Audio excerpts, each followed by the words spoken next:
Friends, आज आपको एक बहुत महत्वपूर्ण टॉपिक पे मैं बात करेंगे हम आपस में। वो है सूक्ष्म शिक्षण, माइक्रो टीचिंग कौशल। आप देखते होंगे कि ज़्यादातर हमारे जो विद्यार्थी हैं वो सूचनाओं को ग्रहण करते हैं और उसको आंसर कापी में लिखते हैं, उससे एक डिग्री मिलती है और उनके पास किसी प्रकार की कोई स्किल नहीं होती है। और ये इन्फॉर्मेशन जो है लगातार चलती चली आ रही है, जबकि एजुकेशन का मीनिंग था बिहेवियर चेंज, और वो चेंज तब आएगा जब आपको माइक्रो टीचिंग जैसे कौशल्स में दक्ष हो जाए। माइक्रो टीचिंग कौशल वास्तव में एक अच्छे टीचर में कौन कौन से कौशल पाए जाते हैं उनको ऑब्जर्व करके निकाला गया है। जैसे पर्सनालिटी कैसी होती है, बहुत सारे ट्रेड से मिलके बनी हुई होती है।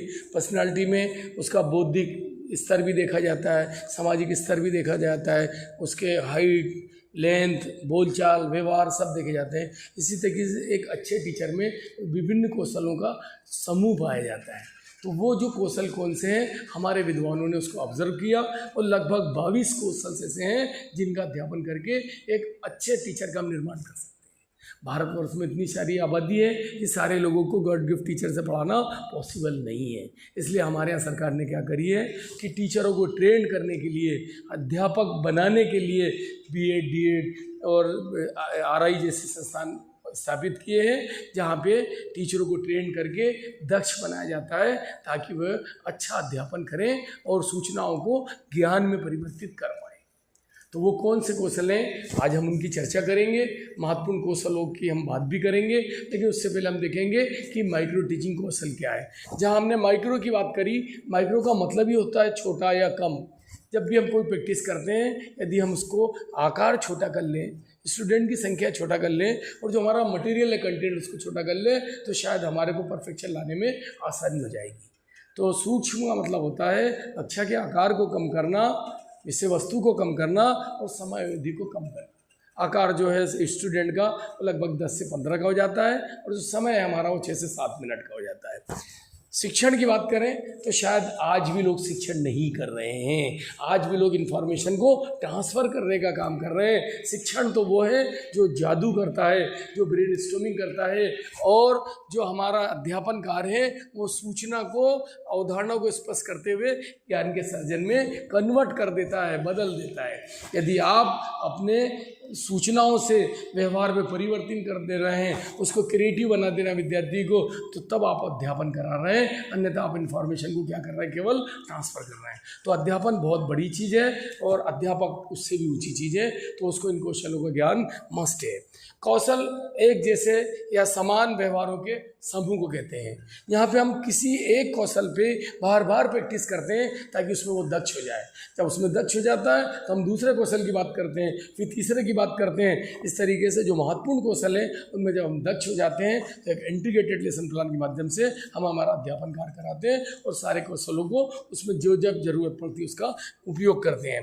सूक्ष्म शिक्षण के अर्थ की बात करें तो सूक्ष्म शिक्षण शिक्षण प्रशिक्षण की एक ऐसी तकनीक है जो शिक्षण की दशाओं और स्वरूप को साधारण करती है।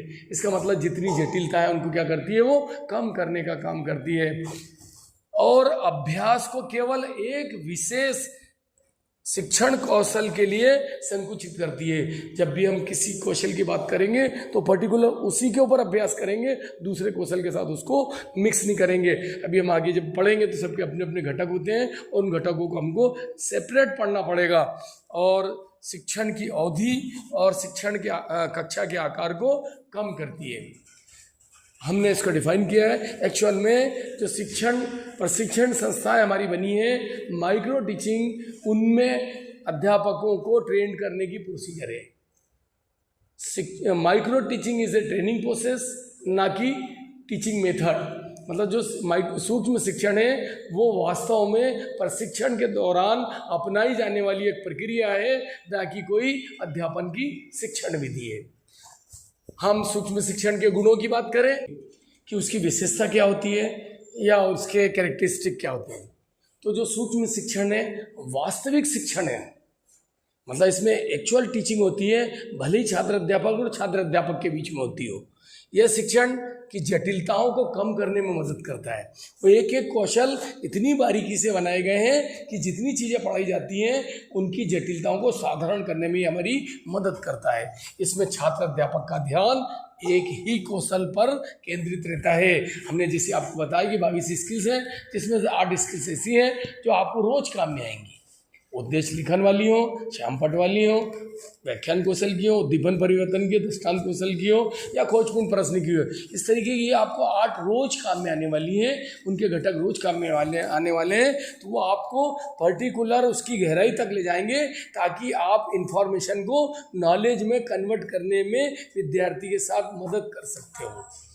पाठ का अवलोकन पर्यवेक्षक आपका शिक्षक तो बैठेगा ही, लेकिन जो छात्र अध्यापक बैठ के सुनेंगे वो भी अवलोकन करेंगे। ये बहुत क्वालिटी की बात है। यहाँ अवलोकन करने वाले अपने बीच के साथी भी मौजूद रहते हैं जो अवलोकन करके हमारी कमियों को हमको बताते हैं ताकि हम रीप्लान करके अपनी कमियों में दक्ष हो जाएं और एक अच्छे टीचर की श्रेणी में खड़े हो जाएं।